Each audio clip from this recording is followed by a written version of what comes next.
अर्जुन नाम के एक आदमी ने अपने जख्म पर एक बचा हुआ गिलास पानी डाल दिया। अगली ही रात जख्म पूरी तरह चमत्कारिक रूप से ठीक हो गया। यह देख अर्जुन को लगा ये कोई साधारण पानी नहीं बल्कि अमृत है। उसने बिना देर किए दूसरा गिलास भरा और पी गया। लेकिन कुछ ही सेकंड में उसके शरीर में भयानक बदलाव शुरू हो गया। उसके बाल सफेद हो गए, चेहरा झुर्रियों से भर गया, जैसे किसी ने उसे पल भर में 80 साल बूढ़ा कर दिया हो। अर्जुन जिसे अमृत समझकर पी गया था, वो असल में मौत का जहर था। सिर्फ 30 सेकंड में वह एक कंकाल में बदल गया। मरने से पहले वह सीमा नाम की एक लड़की को भी अपने साथ खींचकर मौत में ले जाना चाहता था। तभी पीछे खड़ा एक ताकतवर युवक राहुल दौड़कर आया और सीमा को खींचकर अलग कर लिया और इस तरह उसकी जान बच गई। उसने फिर से उस कुएं से एक गिलास पानी भरा, लेकिन इस बार उसने उसे पीने के बजाय जमीन पर रख दिया ताकि कोई योग्य व्यक्ति आए और उसे ग्रहण करे।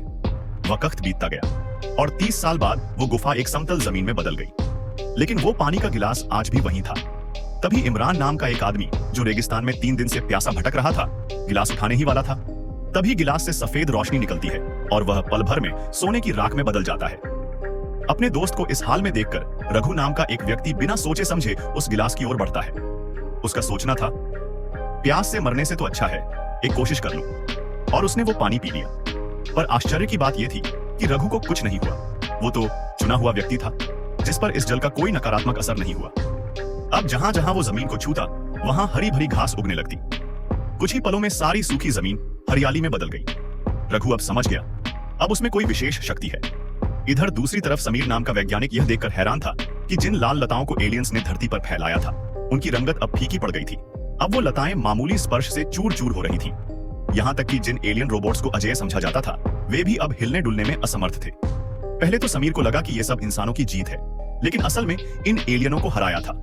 इसके बाद रघु को जमीन के भीतर एक धनुष जैसी आकृति मिली, जिसे उसने सूर्य बाण नाम दिया और उसे अपने प्रयोगशाला में ले गया। वहां उसका छोटा भाई मंटू उसे खेलने के लिए उठाने वाला था, लेकिन रघु ने फौरन उसे रोका, क्योंकि ये कोई साधारण हथियार नहीं था। रघु ने देखा जैसे ही रोबोटिक हाथ ने उस धनुष को छुआ, वो तुरंत फौलाद में बदल गया।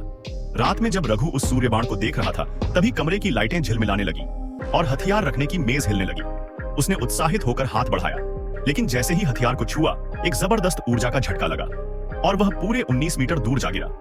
अब उसे समझ आया कि यह शक्ति उसके बस की बात नहीं। वो अपने परिवार की गुप्त कोठरी में गया, जहां उसने अपने पूर्वज त्रिलोकनाथ से सहायता मांगी।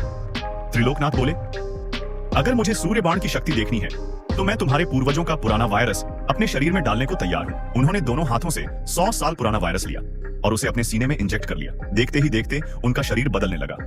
कमजोर शरीर अब फौलादी बन चुका था, आंखें अंगारे सी चमक रही थीं। अब वह सूर्य बाण के सामने पहुंचे और तभी एक अलौकिक चमत्कार घटा।